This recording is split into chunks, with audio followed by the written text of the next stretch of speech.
नमस्कार, मैं हूं रविंद्र जैन और आप देख रहे हैं मुंबई मास टाइम्स। आइए देखते हैं आज की मुख्य खबर। lot of Indian companies have showed their interest in MMRDA. What kind of projects are we looking at, and which companies are these, and what is the outcome we are expecting? देखिए, आज हमने 5 MOU sign किए हैं। इसमें से एक महत्वपूर्ण है जो यूनिलीवर, एक बहुत बड़ी मल्टीनेशनल कंपनी है। इनका जो आइसक्रीम बिजनेस है उसका जीसीसी, जो उनका दुनिया का उनके लिए सबसे बड़ा जीसीसी है, वो पूना में लोकेट करने का उन्होंने निर्णय किया हुआ है। और पूना में हमारे साथ उन्होंने इसका आज MOU भी किया और इसके आने से जीसीसी की जो इकोसिस्टम है उसको एक बहुत बड़ा बूस्ट पूना के अंदर मिलने वाला है।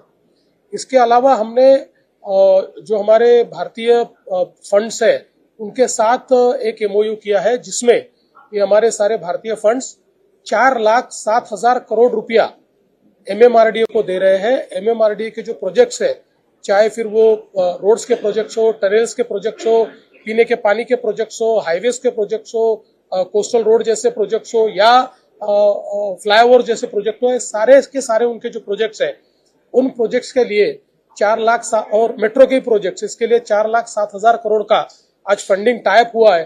तो जो नीति आयोग के साथ हम लोगों ने MMR रीजन को 1.5 ट्रिलियन की इकोनॉमी बनाने का एक रोड मैप तैयार किया है, उसके लिए जो इन्वेस्टमेंट हमको करनी है उस इन्वेस्टमेंट का आज टाइप हुआ है। मैं ऐसा मानता हूँ हिस्टोरिकल इस प्रकार का टाइप हमने किया है।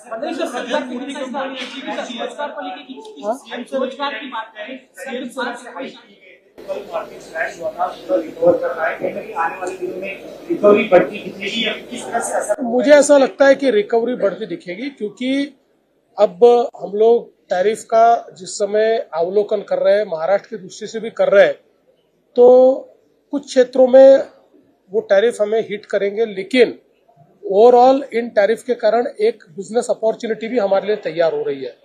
और हम लोग प्रयास कर रहे हैं कि उस बिजनेस अपॉर्चुनिटी को हम लोग असेस करके उस दिशा में आगे बढ़े।